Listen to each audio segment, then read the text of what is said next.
आप देख रहे हैं सत्यहिंदी.com।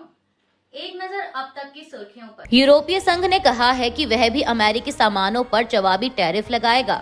यूरोपीय संघ ने कहा कि सभी स्टील और एल्यूमीनियम सामानों के आयात पर अमेरिकी टैरिफ के जवाब में वह 26 अरब यूरो यानी 21.9 अरब पाउंड या 28.3 अरब डॉलर मूल्य के अमेरिकी सामानों पर जवाबी टैरिफ लगाएगा। यूरोपीय संघ की अध्यक्ष उर्सुला वॉन डेर लेयेन ने एक बयान में कहा कि हम सार्थक बातचीत में शामिल होने के लिए तैयार हैं। मैंने व्यापार आयुक्त मारोस सोकोविच को अमेरिका के साथ बेहतर समाधान तलाशने के लिए अपनी बातचीत फिर से शुरू करने का जिम्मा सौंपा है। उन्होंने कहा कि टैरिफ टैक्स है, टैरिफ व्यापार के लिए बुरा है, ये उपभोक्ताओं के लिए और भी बुरा है। इन टैरिफ से सप्लाई चेन बाधित हो रही है। टैरिफ अर्थव्यवस्था के लिए अनिश्चितता लाते हैं। यूरोपीय संघ को उपभोक्ताओं और व्यापार की रक्षा के लिए काम करना चाहिए। आज हम जो जवाबी उपाय कर रहे हैं वे कठोर लेकिन उचित हैं। अमेरिका ने एल्यूमीनियम और स्टील पर नए टैरिफ लगाए हैं, जिसके बाद चीन ने कहा है कि वह अपने अधिकारों और हितों की रक्षा के लिए सभी जरूरी कदम उठाएगा। चीनी विदेश मंत्रालय के प्रवक्ता माओ निंग ने बताया कि अमेरिका की यह कार्रवाई विश्व व्यापार संगठन के नियमों का उल्लंघन करती है। आपको बता दें कि इससे पहले अमेरिकी राष्ट्रपति ट्रंप ने चीन से आने वाले सामानों पर टैरिफ को बढ़ाकर 20% कर दिया था। इसके जवाब में चीन ने भी अमेरिका से आने वाले कृषि उत्पादों जैसे चिकन, बीफ, पोर्क, गेहूं और सोयाबीन पर 10% से 15% तक का टैरिफ लगा दिया था। पाकिस्तानी आर्मी ने कहा है कि बलूचिस्तान प्रांत में पैसेंजर ट्रेन पर चरमपंथी हमले के बाद उसने 300 बंधकों को छुड़ा लिया है। अधिकारियों ने कहा कि ट्रेन पर सवार लोगों में 100 सुरक्षा बलों के जवान थे। सैन्य प्रवक्ता ने कहा कि सैन्य अभियान में 33 चरमपंथियों की मौत हो गई।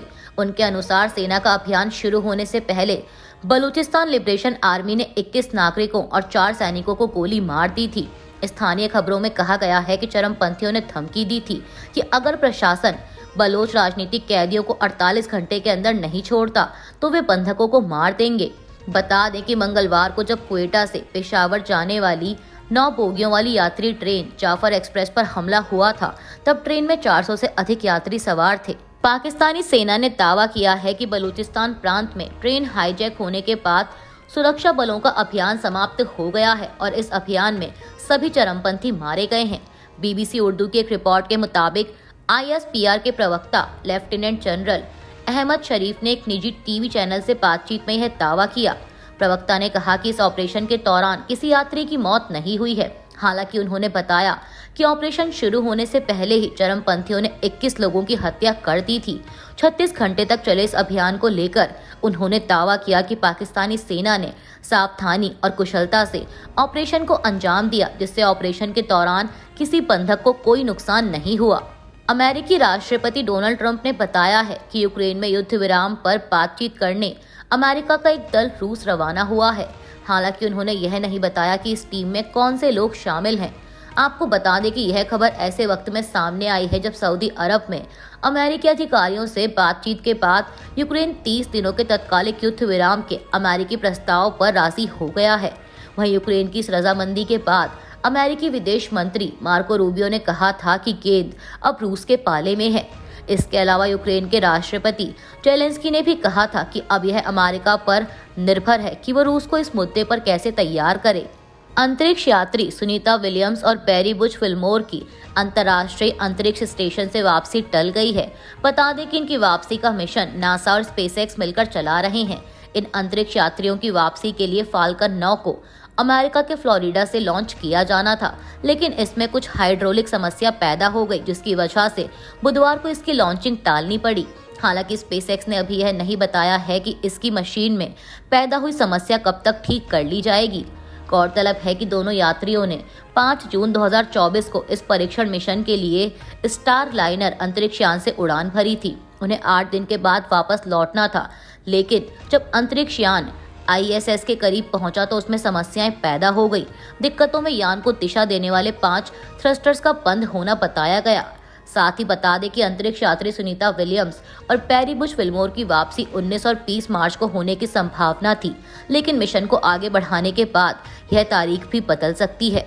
बिहार की पूर्व मुख्यमंत्री और RJD नेता राबड़ी देवी नीतीश कुमार पर भड़की हुई हैं, लगातार उन पर महिलाओं के अपमान के आरोप लगा रही हैं और इसलिए विधानसभा के बाहर नीतीश कुमार के खिलाफ मोर्चा खोल रखा है। इस पूरे प्रकरण के पीछे बिहार विधान परिषद में नीतीश कुमार और राबड़ी देवी के बीच बहस हुई। महिला सम्मान और महिला विकास के मुद्दे पर आरजेडी नेता राबड़ी देवी ने विधान परिषद में सवाल उठाया तो नीतीश कुमार भी भड़क गए और उन्होंने महिला सम्मान पर राबड़ी से लेकर पूर्ववर्ती लालू यादव के राज पर संगीन आरोपों की झड़ी लगा दी। इसी दौरान नीतीश कुमार ने ये भी बता दिया कि उन्होंने महागठबंधन से किनारा क्यों किया। उन्होंने दावा करते हुए कहा कि आरजेडी के लोग काम ही नहीं करते थे।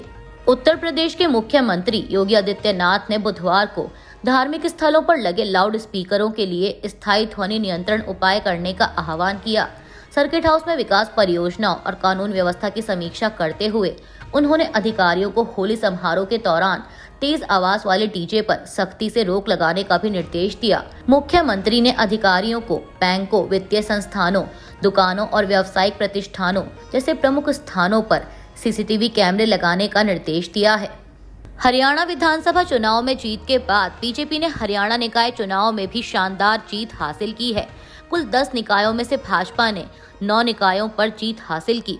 प्रधानमंत्री मोदी ने हरियाणा बीजेपी को निकाय चुनाव की जीत पर बधाई देते हुए अपने एक्स अकाउंट पर लिखा कि हरियाणा निकाय चुनाव में भाजपा को मिली ऐतिहासिक विजय के लिए हरियाणा के मेरे परिवारजनों का बहुत बहुत आभार। यह जीत राज्य में नायब सैनी जी के नेतृत्व में चल रही सरकार के विकास कार्यों के प्रति जनता जनार्दन के अटूट विश्वास की अभिव्यक्ति है। मैं प्रदेश के लोगों को भरोसा दिलाता हूं कि हम उनकी उम्मीदों और आकांक्षाओं को पूरा करने के लिए कोई कोर कसर नहीं छोड़ने वाले हैं। बिहार के अररिया जिले में पुलिस अधिकारी की संदिग्ध परिस्थिति में मौत हो गई है। एनडीटीवी की एक रिपोर्ट के मुताबिक पुलिस अधिकारी बुधवार रात एक वांटेड अपराधी को गिरफ्तार करने गए थे। कहा जा रहा है कि इसी दौरान कुछ लोगों ने उन्हें घेर लिया और उनकी जमकर पिटाई की गई, जिसमें उनकी मौत हो गई। मरने वाले पुलिस अधिकारी की पहचान फुलकाहा थाने के एएसआई राजीव रंजन के रूप में हुई है। राजीव रंजन मूल रूप से बिहार के ही मुंगेर जिले के रहने वाले थे। जानकारी के अनुसार राजीव रंजन की पुलिस टीम फुलकाहा बाजार में देर रात छापेमारी करने गई थी। वहां अपराधी को गिरफ्तार करने के बाद लौटने के क्रम में भीड़ द्वारा उनकी पिटाई की गई, जिससे उनकी मौत हो गई। हालांकि मामले में अभी तक कोई आधिकारिक जानकारी नहीं दी गई है। एएसआई राजीव रंजन के शव को सदर अस्पताल में पोस्टमार्टम के लिए ले जाया गया है। अभी के लिए बस इतना ही। बाकी की खबरों के लिए जुड़े रहिए सत्यहिंदी.com के साथ। Copyright disclaimer under Section 107 of the Copyright Act 1976. Allowance is made for fair use for purposes such as criticism, comment, news reporting, scholarship, and research. Fair use is a use permitted by copyright statute that might otherwise be infringing.